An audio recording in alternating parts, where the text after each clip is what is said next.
So the calculations in the equilibrium chapter, you guys actually have 2 more chapters of equilibrium stuff after this. The whole next test is all various equilibria. Acid-base equilibria, buffer equilibria, solubility equilibria, but all types of equilibrium stuff. And you're going to do a whole lot more calculations. Where in this chapter, we're just getting you introduced to calculations. And here's the deal. When you look at a lot of the calculations involving equilibrium, a lot of them end up using the quadratic equation to solve them. How does Dr. Kabarak feel about the quadratic equation? Never going to have to use it on a test. You may have to use it on your mastering chemistry homework, but you're never going to have to use it on the test. Which means there's certain questions he can't ask you. If it requires a quadratic, he can't ask you that question, so you're not going to see it on the test. Now, there's still a couple of types of questions he could ask you that look like they might need a quadratic to answer them. And those are the 2 examples I got on your sheet there. So let's look at this here. First question involves this reaction. H2 plus Cl2 forms 2HCl. Question says, if both 2 moles of H2 and Cl2 are each placed in a 2-liter vessel, what will be the equilibrium concentrations of H2, Cl2, and HCl? Now here's the deal. You have some initial conditions. We put H2, a certain amount of H2 and Cl2 in a vessel, and we're talking about equilibrium conditions. When a question is dealing with both initial and equilibrium concentrations of things, you're probably going to use what as a tool to solve this? An ICE table or an ICE chart. ICE here. It's just a mathematical tool here. What does the I in ICE stand for? Initial concentration, C, change in concentration, and E, equilibrium concentration. Sweet. So let's look at this for just a minute. Initially, we only started with H2 and Cl2. That's all that was put in the vessel, so we can infer that we didn't start with any HCl initially. And if I don't start with any HCl, then which way does this reaction have to go to get to equilibrium? This way. Then that means the reactant concentrations are going to go down, and the product concentration is going to go up. And it is the changes that get related in this 1:1:2 ratio. For every 1 H2 that reacts, it'll react with 1 Cl2, and they will produce 2 HCl's. What if I told you that 5 H2s reacted? Then how many Cl2s would I also lose during that period? 5. And how many HCl's would you gain? 10. Sweet. What if I told you that 100 H2 molecules reacted? How much Cl2 molecules would you lose in that same period of time? 100. And how many HCl's would you gain? 200. Here's the deal. I don't know how far this reaction goes, so I say that it happens X amount of times. Well, if it happens X amount of times, what concentration of H2 is going to go away? X. For every 1 time this happens, if you will, we lose 1 H2. So if it happens X amount of times, the concentration of H2 is going to go down by X, minus X. How far will the concentration of Cl2 get decreased in that same amount of time? Minus X as well. What will the change in HCl be? Plus 2X. And so it's the changes here that are all related by this 1:1:2 ratio. That's what those coefficients, how they're related, through the change. Not the initial, not the equilibrium, through the change in concentration. So in this case, the whole point in setting up this ICE chart is that when we set up Kc here in this case, we're told that Kc equals 16, and that ratio in this case would be the concentration of HCl squared over the concentration of H2 times the concentration of Cl2. Now, if we look here, we don't actually signify it anyways, but when are these concentrations measured to be called the Kc value? At equilibrium. If we're not at equilibrium, what would we call that ratio? We'd call it Q, the reaction quotient. We'll come back to him in just a second, but I'm going to get him off to the side here. So Q equals the same ratio, HCl squared all over H2Cl2. This is always true. It's always equal to this ratio, even when you're at equilibrium. But that ratio can only be said to be equal to the equilibrium constant if you're at equilibrium. So at any point in time, this ratio is equal to Q. When we're at equilibrium, it equals Q and it equals K. So when we're at equilibrium, Q equals K. All right, The whole point, though, is that I'm sticking in these equilibrium values into this expression.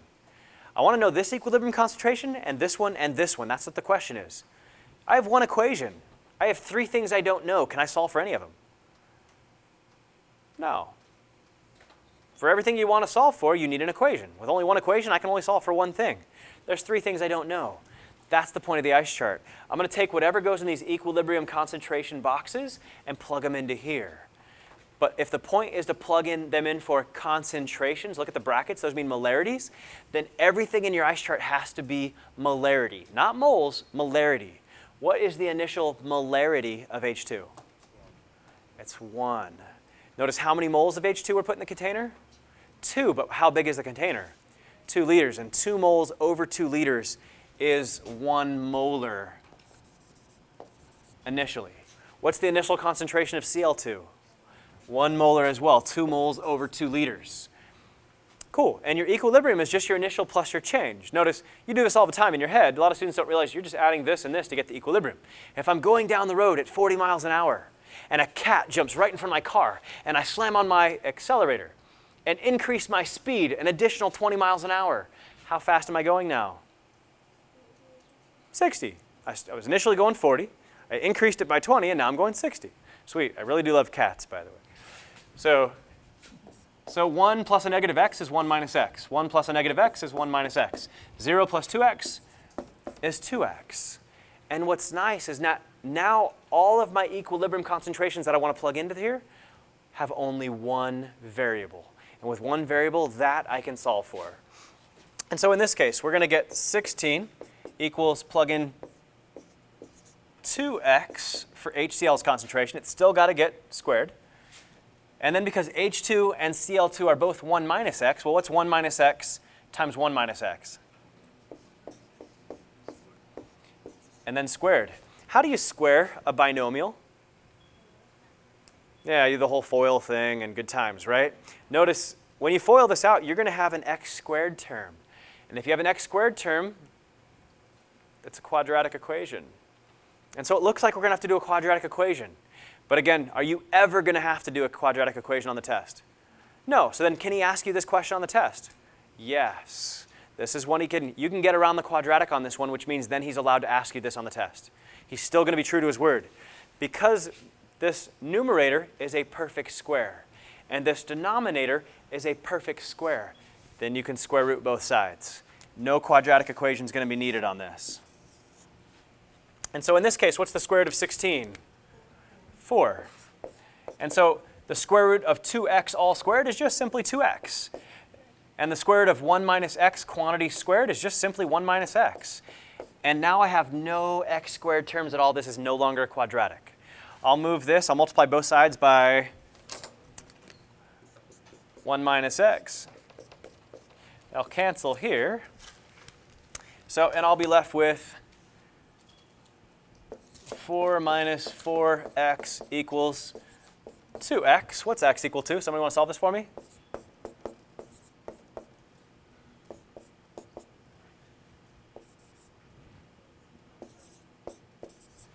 Cool. X equals 2/3. Sweet, here's the problem. How many of you guys took pre-algebra somewhere along the way? How many of you guys took algebra 1, 2? Algebra 3, 4? Sweet, which means most of you had 3 years of being preconditioned to solve for x, solve for x, solve for x, solve for x, solve for x, for 3 straight years. Here's the problem. You just solve for x, and a lot of students get this far, and it took us a long time to get here. And they're like, whoo, I solved for x, life is good. And a professor is nice enough to put that on the exam as one of the answer choices. But the question was, what's H2's equilibrium concentration and his and his? The test will probably just ask for one of them. You got to plug it back in to actually get their concentrations. The question didn't say solve for x. It said the equilibrium concentrations of all 3 species here. And so in this case, when you take x equals 2/3 and plug it back in here, what's 1 minus 2/3? 0.33 molar here, 0.33 molar here. And what's 2 times 2/3? You get 1.33 molar, 1 1/3, essentially. Cool. Those are your equilibrium concentrations of all 3 species.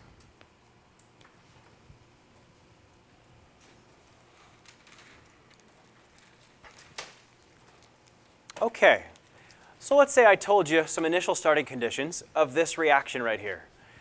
And I told you that the concentration of HCl was equal to 5 molar. Concentration of H2 equals 1 molar. Concentration of Cl2 equals 0.1 molar. And it's the same reaction with the same equilibrium constant of 16. And my question is that system at equilibrium at that point in time? How do you know? Well, It doesn't add up to the product, right? well, it's not about adding up or anything like that. How do you know if you're at equilibrium or not? If this is true. Is this true right now under those conditions? Notice, do I know that I'm at equilibrium right now for these conditions for this reaction we're just talking about? We don't know. So if I look at this ratio, should I call it K from the get-go? No, what should I call it? Well, I'll call it Q. And so in this case, again, Q equals the concentration of HCl squared over H2 times Cl2. Just plug the numbers in. And so in this case, Q is equal to 5 squared over 1 times 0.1. What does that come out to?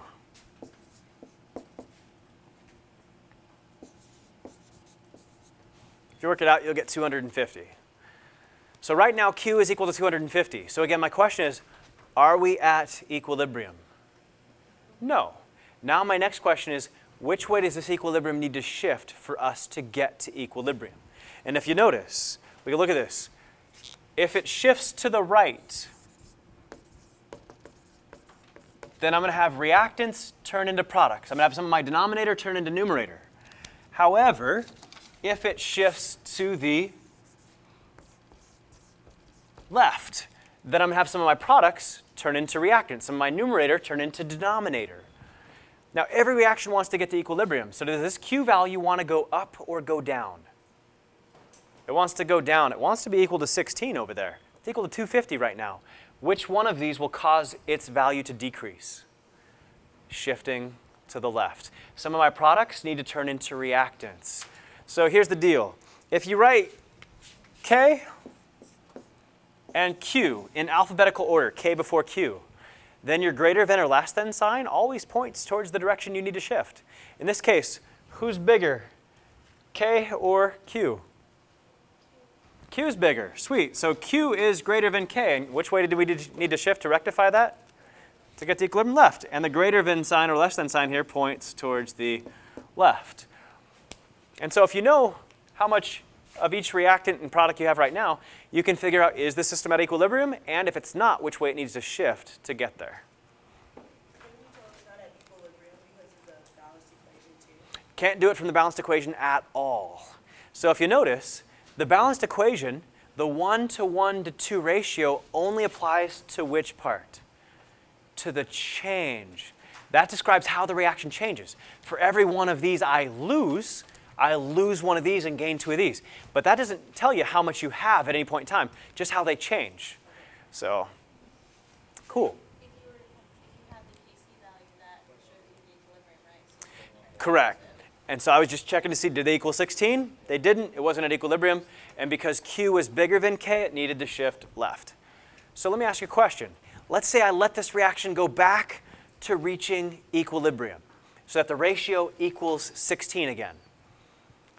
If I add a bunch of H2 gas into the system, increase the concentration of H2 gas in the system, will that raise the value of K or lower the value of K? So I'm going to put a bunch of H2 gas in the system. Does it increase or decrease the Kc value? I told you you're going to forget. What's the only thing that can change a Kc value? Temperature. So if I add a bunch of H2, it doesn't change the Kc value at all. What does it do? It takes the system out of equilibrium so that you can't call the ratio K anymore. You got to go back to calling it Q. But it'll shift to where it gets back to equaling that same number at equilibrium again. So again, temperature is the only thing that can change it. All right, we got one last calculation. We'll get you guys on your merry way. All right, we're dealing with this reaction here. So, and the question says, oh, it gives us Kc here. Kc equals 4.9 times 10 to the negative 10. And the question says, if 0.1 moles of HCN are added to a liter of solution, what is the equilibrium concentration of H plus in the solution? And again, we're given some initial conditions. We started out with a bunch of HCN only. And then we're asked about equilibrium concentration of one of the species. Both initial and equilibrium, we're dealing with an ice chart again.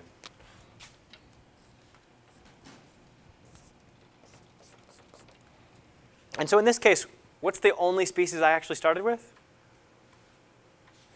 HCN. And what molarity, moles per liter, did I start with? Yeah, it was 0.1 moles in 0.1 liter. I'm sorry, 0.1 moles over 1 liter. So it's still just 0.1 molar. And didn't say we stuck any of these in there, so we'll assume it's 0. And what are your changes? Which way has this reaction got to go to get to equilibrium? It's got to go this way. Notice, so I'm going to put what here? Minus x, what's the change here? And here? Cool. Now notice, because I don't have any products, this reaction has to go to the right to get to equilibrium. But what if I'd started with all 3 of these? How would you know which way the reaction needs to go to get to equilibrium? Well, you'd have to calculate Q and compare it to K and see which way it goes. That way, you know, because what if it's shifting to the left to get to equilibrium? Then these would be minuses and this would be plus. And so what if you do it backwards? What if you screw that up? Good news is it doesn't matter. Let's say we just accidentally put minus x, and plus x. We just had our head up our butt, we didn't know what we were doing, whatever. You still get the right answer. If you put the minuses on the wrong side and the plus on the other side, when you solve for x, you'll get the exact negative of what you should have got. And so 2 wrongs make a right. It works out. So if you sometime don't know which way it shifts, you don't have to go through this whole calculation to figure out which sides are positive and which sides are negative. And you just pick a way, it'll work out. All right, so at equilibrium, 0.1 plus a negative x is 0.1 minus x. 0 plus x is x, and 0 plus x is x. What are we trying to solve for in this question again? What are we trying to solve for? Equilibrium concentration of H plus. We just needed whatever went in this box, which in this case happens to be x. So for this rare example, when we solve for x, that is actually what we're looking for because it is the equilibrium value of H plus. Okay, and so in this case, our 4.9 times 10 to the minus 10 is equal to the ratio of H plus times Cn minus all over HCN, which in this case reduces down to x times x is x squared all over 0.1 minus x. And all of a sudden you might get a big frown on your face and be like, oh crap, there's an x squared term. What's the most mathematically sound way of solving this problem? Quadratic equation, which you know you'll never use, but Dr. Kabarak can still ask you this question as well, because there's a trick for getting around this one. Do I have a perfect square on both top and bottom? No, so we can't use the same trick we just used. We got to use a new trick.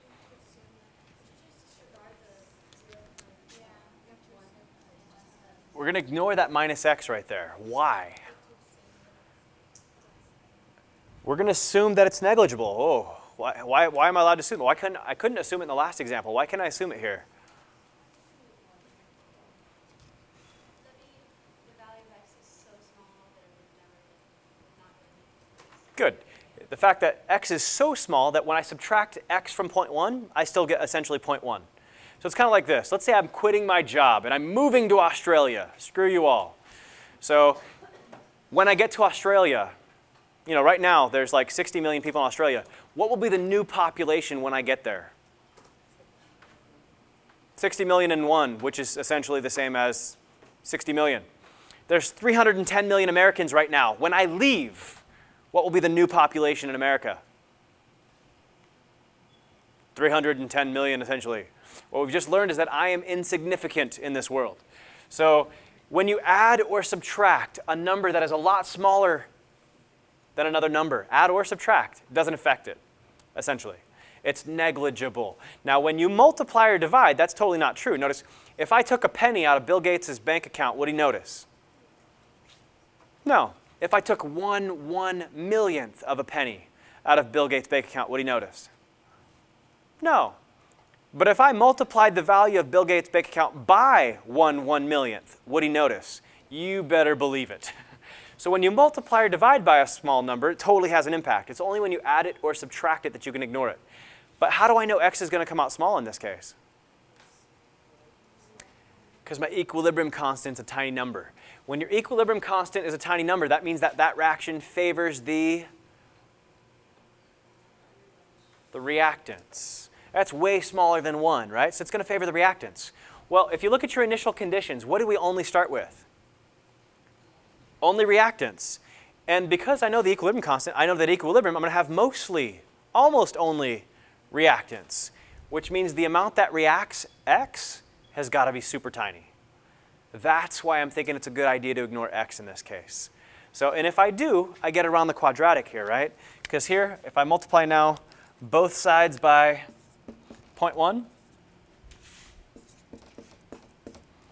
they cancel here, and I'm left with x squared equals 4.9 times 10 to the negative 11. And I can simply just take a square root, no quadratic needed whatsoever. And x equals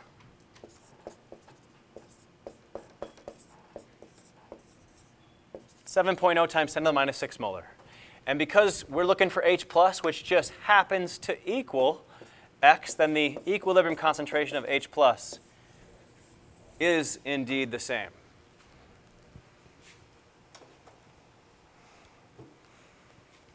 So notice, if you were to write this number out, this would be 0.000007. What's 0.1? Let me get over here. What's 0.1 minus 0.000007? Well, it's like 0.099993 or something like that, right? Which is still essentially 0.1. Subtracting a number way smaller than 0.1 from it doesn't change it. Good assumption. When your equilibrium constant is way less than 1, that's probably the time when you might end up ignoring this x to avoid having to use the quadratic.